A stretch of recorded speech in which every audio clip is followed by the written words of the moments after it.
বিসমিল্লাহির রহমানির রহিম। আজকে কথা বলবো খুলনা জেলার শোলমারী নদীর ২৯ কিলোমিটার সে বিলডাকাতি থেকে একেবারে পতিত মুখ হচ্ছে কাজীবাসা নদী পর্যন্ত, এবং এটা বাংলাদেশ পানি উন্নয়ন বোর্ড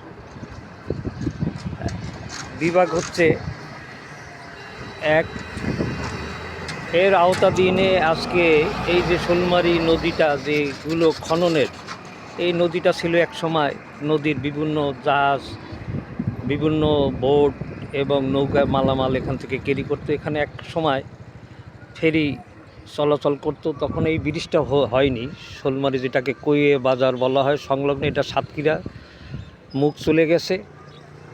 অথচ দীর্ঘদিন বরাদ্দ হলেও বাস্তবে এটার কোনো কার্যকরী নাই।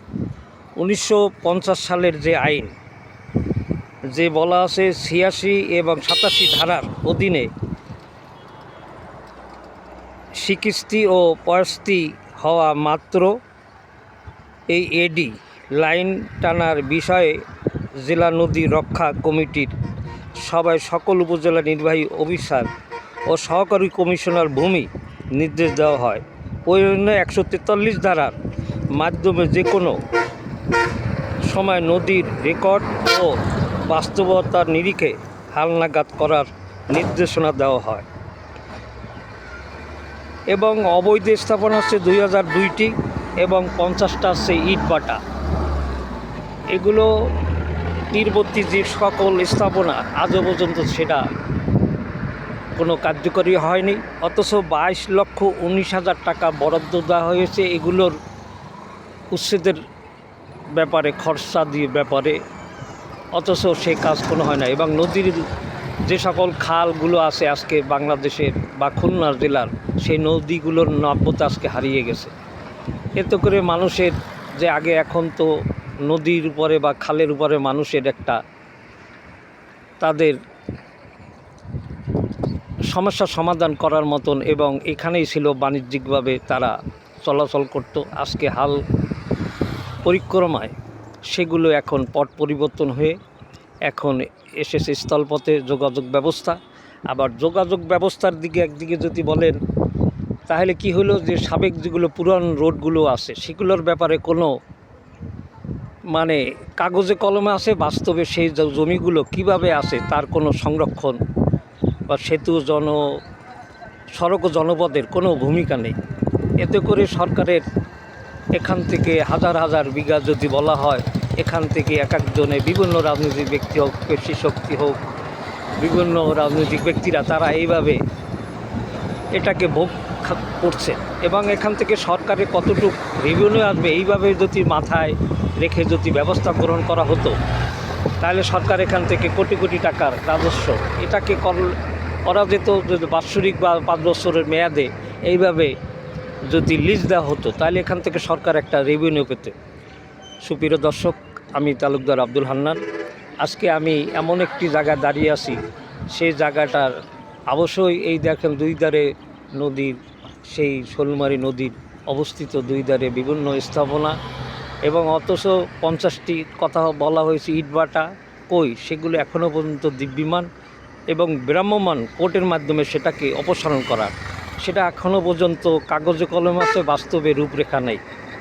ফলে এটার সরকার পাশাপাশি এক শ্রেণীর কিছু মুষ্টিমেয় লোক তারা এটা লাভবান হচ্ছে, অথচ জনগণ এবং সরকার এখান থেকে কী লাভবান হচ্ছে তার কোনো ব্যবস্থা নেই। অথচ যার অবস্থান থেকে দায়িত্ব, জেলা প্রশাসক বলেন আর পানি উন্নয়ন বোর্ড বলেন আর নির্বাহী অফিসার, এই যে সংশ্লিষ্ট যারা সাথে জড়িত তাদের ভূমিকা আজকে, তারা শুধু ওই অফিসে বসে মিটিং আর গাড়িতে আসে, গাড়িতে যায়। এবং এটার ব্যাপারে যে একটা যে নির্বাহী অফিসার যে উপজেলা পর্যায়ে, তাদের ভূমিকা আজও পর্যন্ত তাদের ব্যাপারে জবাবদিহিতা না থাকার কারণে তাদেরকে কাজটাকে বুঝিয়ে নেওয়ার মতন তার অধীনস্থ যে উচ্চ পদস্থ কর্মকর্তারা ব্যবস্থা নেবেন তা কোনো তাদেরকে নেওয়া হয় নাই। ফলে তারা ওইভাবে গড্ডলিকার মতন গা ভাসিয়ে দেন।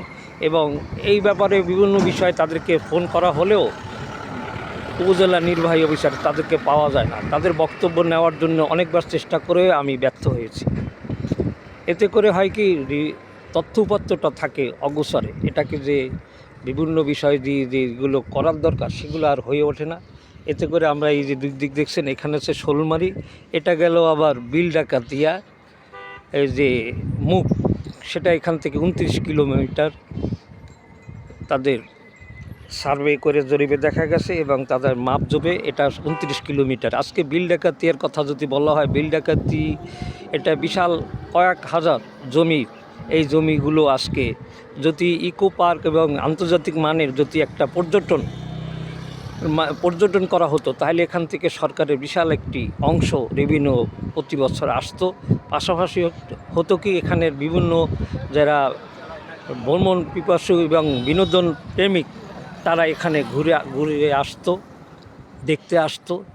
তাহলে এখান থেকে এমন একটি ব্যবস্থা করা হতো অন্য জায়গায় বিভিন্ন আন্তর্জাতিক আদলে, এবং সেইভাবে যদি করা হয় এখান থেকে একটা বিশাল সম্ভাবনা রয়েছে আয়ের উৎস।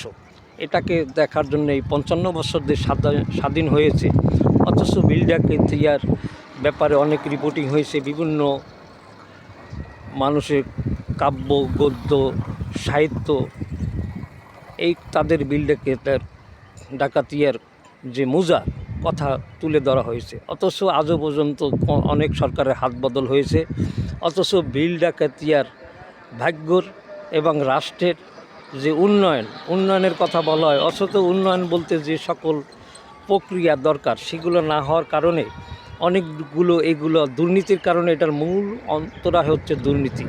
এই দুর্নীতির কারণ এবং জবাবদিহিতা, স্বাধীন প্রশাসন ব্যবস্থা এবং এই ব্যাপারে যে সকল একটির সাথে অঙ্গাঙ্গিভাবে জড়িত, এই জড়িত একটি রাষ্ট্রের সাথে বিভিন্ন ডিপার্টমেন্ট আছে, তাদের কোনো জবাবদিহিতা, তাদেরকে পানিশমেন্ট দেওয়া এ ব্যাপার না থাকার কারণে এইভাবেই হয়ে যাচ্ছে, ফলে এটার সুফল বয়ে আনে না।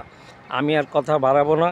আজকে যে সকল কথা বলেছি, এখানে তো সেই 2020 এবং 21 অর্থ বছরের যে একটি ওই যে বললাম না একটা বাজেট হয়েছিল, এই যে বাজেট হয়েছিল 22,19,000 টাকার বরাদ্দ, কিন্তু সেই কাজের যে সকল উচ্ছেদের ব্যাপারে যে প্রক্রিয়া সেটা আর হয়নি। আমি আর কথা বাড়াবো না, ভালো থাকেন, আল্লাহ হাফেজ।